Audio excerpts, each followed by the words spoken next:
Hey y'all, thank you for tuning in. We have Swiss Family Robinson, and today we are on chapter 13. An important experiment. I wonder if this is the making of the bread. Anyway, I wonder if this is the making of the bread that he was talking about before with those plants that you have to make sure have all the juices and such extracted from them. We shall see. Early next morning, I got up without rousing any of the others, intending to pay a visit to the beach, for I had my doubts about the safety of my vessels on the open shore. The dogs were delighted when I descended the ladder, and bound to meet me. The cocks crowed and flapped their wings. Two pretty kids gamboled around. All was life and energy. The ass alone seemed disinclined to begin the day. And as I especially required his services, this was unfortunate. I put his morning dreams to flight, however, and harnessed him to the sledge. The cow, as she had not been milked, enjoyed the privilege of further repose, and, with the rest of the family, I left her dozing. My fears as to the safety of the boats were soon dispelled, for they were all right, being in haste to return. The load I collected from their freight was but a light one, and the donkey willingly trotted home with it, he, as well as I, being uncommonly ready for breakfast. Approaching the tree, not a sound was to be heard, not a soul was to be seen. Although it was broad day, great was my good wife's surprise when, roused by the clatter and the hullabaloo I made, she started up and became aware of the late hour. With much stretching and many yawns, the boys at last came tumbling down from the tree, rubbing their eyes and seeming but half awake. Ernst last, as usual. "Come, my boys," said I, "this will never do. Your beds were too luxurious last night, I see. So now for prayers and breakfast, and then off to work. I must have our cargo landed in time to get the boats off with the next tide." My dint of downright hard work was accomplished this, and I got on board with Fritz as soon as they were afloat. The rest turned homeward, but Jack lingered behind with such imploring looks that I could not resist taking him with me. My intention had been simply to take the vessels round to the harbor in Safety Bay, but the calm sea and fine weather tempted me to make another trip to the wreck. It took up more time than I expected, so that when on board we could only make a further examination of the cargo, collect a few portable articles, and then avail ourselves of the sea breeze which would fail us later in the evening. To Jack, the pleasure of hunting about in the hold was novel and charming, and very soon a tremendous rattling and clattering heralded his approach with a wheelbarrow, in the highest spirits at his good fortune in having found such a capital thing in which to bring home potatoes. He was followed by Fritz, whose news was still more important. He had found, carefully packed and enclosed within partitions, what appeared to be the separate parts of a pinnacle with rigging and fittings complete, even to a couple of small brass guns. This was a great discovery, and I hastened to see if the lad was right. Indeed he was, but my pleasure was qualified by a sense of the arduous task it would be to put such a craft together so as to be fit for sea. For the present, we had barely time to get something to eat and hurry into the boat. where we collected our new acquisitions, namely, a copper boiler, iron plates, tobacco graters, 2 grindstones, a small barrel of powder and another of flints, 2 wheelbarrows, besides Jack's, which he kept under his own special care. As we drew near the shore, we were surprised to see a number of little figures ranged in a row along the water's edge, apparently gazing fixedly at us. They seemed to wear dark coats and waistcoats, and stood quite still with their arms dropping by their sides. Only every now and then one would extend them gently, as though longing to embrace us. Ah, here at last come the pygmy inhabitants of the country to welcome us, cried I, laughing. Oh, father, exclaimed Jack, I hope they are Lilliputans. I once read in a book about them. So there must be such people, you know. Only these look rather too large.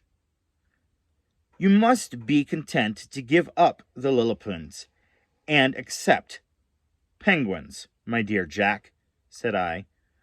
We have not before seen them in such numbers, but Ernst knocked one down, if you remember, soon after we landed.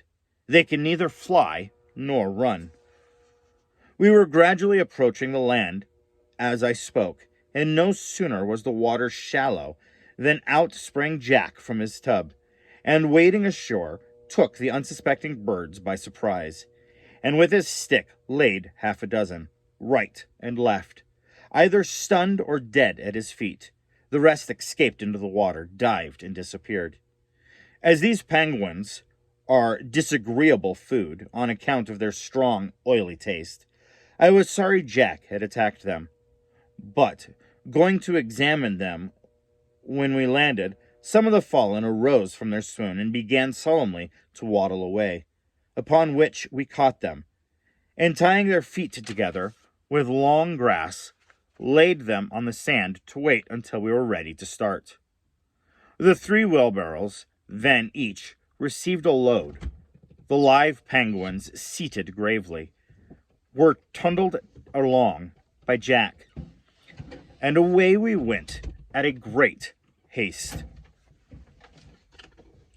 The usual noise of the approach set the dogs barking furiously, but discovering us, they rushed forward with such forcible demonstrations of delight that poor little Jack, who, as it could scarcely manage his barrow, was fairly upset, penguins and all. This was too much for his patience, and it was absurd to see how he started up and cuffed them soundly for their boisterous behavior. This scene and the examination of our burdens caused great merriment, the tobacco grater and iron plates eventually puzzling everyone. I sent the boys to catch some of our geese and ducks, and bade them fasten a penguin to each by the leg, thinking that it was worth while to try to tame them. My wife had exerted herself in our absence to provide a good store of potatoes, and also of monarch root.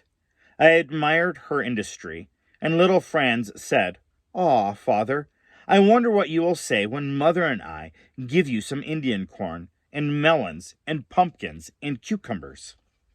"Now, you little chatterbox," cried she, "you have let out my secret.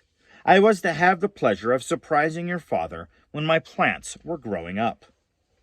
"Ah, the poor disappointed little mother," said I. "Never mind. I am charmed to hear about it. Only do tell me, where did these seeds come from?" "Out of my magic bag, of course," replied she. "And each time I have gone for potatoes, I have sown seeds in the ground, which was dug up to get them. And I have planted potatoes also. But," continued she, "I do not half like the appearance of those tobacco graters you have brought. Is it possible you are going to make snuff? Do, pray, let us make sure of abundance of food for our mouths before we think about our noses." Make your mind easy, my wife, said I. Please to treat my graters with respect.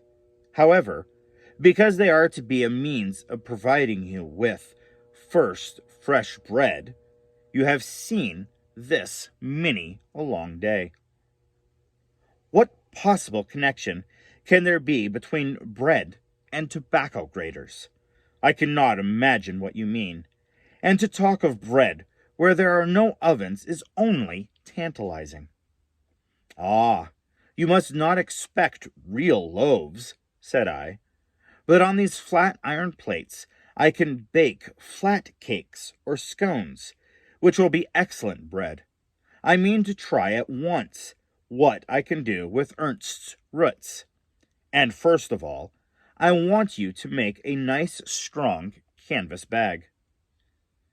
This the mother willingly undertook to do, but she evidently had not much faith in my powers as a baker, and I saw her set on a good peltful of potatoes before beginning to work, as though to make sure of a meal without depending on my bread.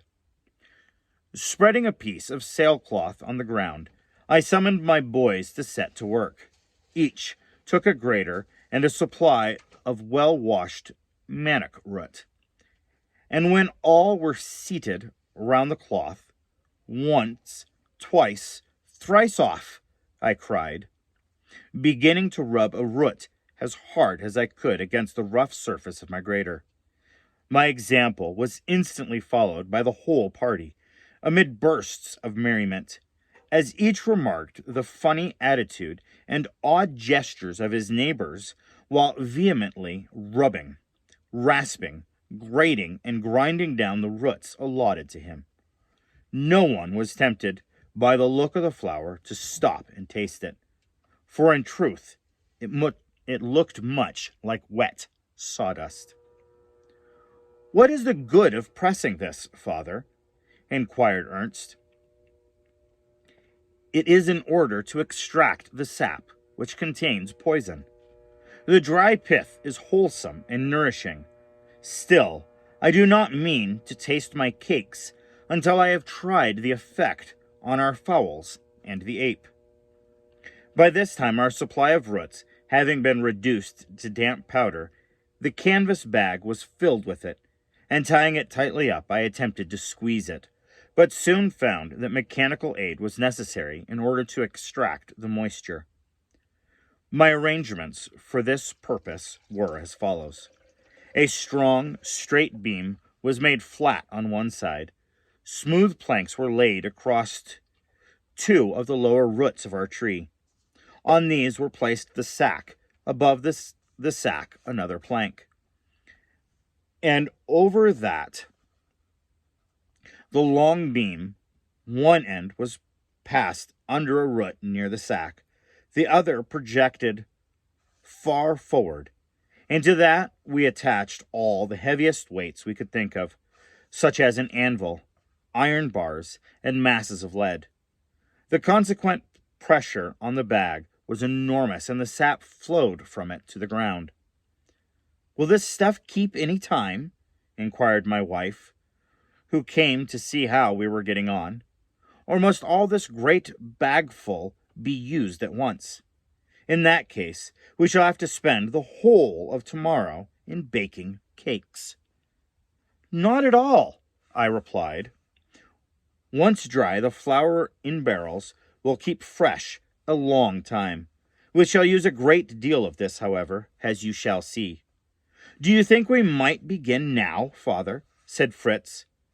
"There does seem at least moisture remaining." "Certainly," said I, "but I shall make only one cake today for an experiment. We must see how it agrees with Master Nips and the hens before we set up a bakehouse in regular style." I took out a couple of handfuls of flour for this purpose, and with a stick loosened and stirred the remainder, which I intended should be again pressed. While an iron plate, placed over a good fire, was getting hot, I mixed the meal with water and a little salt, kneaded it well, and forming a thickish cake, laid it on the hot plate, when one side presently becoming a nice yellow-brown color, it was turned and was quickly baked. It smelt so delicious that the boys quite envied the two hens and the monkey, who were selected as the subjects of this interesting experiment, and they silently watched them gobbling up the bits of cake I gave them. We left the fowls, picking up the least crumb they could find of the questionable food, and assembled to enjoy our evening meal. The potatoes were, as usual, excellent. The penguin really not so bad as I expected, although fishy in taste and very tough. Next morning, everyone expressed the tenderest concerns as to the health of Nips and the hens. Lively pleasure was in every countenance when Jack, who ran first to make the visit inquiry, brought news of their perfect good health and spirits. No time was now to be lost, and the bread baking commenced in earnest. A large fire was kindled, the plates heated, the meal made into cakes. Each of the boys busily prepared his own, and watching the baking most eagerly. Mistakes occurred, of course. Some of the bread was burnt, some not done enough. But a pile of nice, tempting cakes was at length ready, and with plenty of good milk we breakfasted right royally, and in high spirits with our success. Soon after, while feeding the poultry with the fragments of the repast, I observed that the captive penguins were quite ease among them, and as tame as the geese and ducks. Their bonds were therefore loosed, and they were left as free as the other fowls. So now they have another food that they can have whilst they are preparing, eating, while they are going on the trips back to the boat or making other places around the island.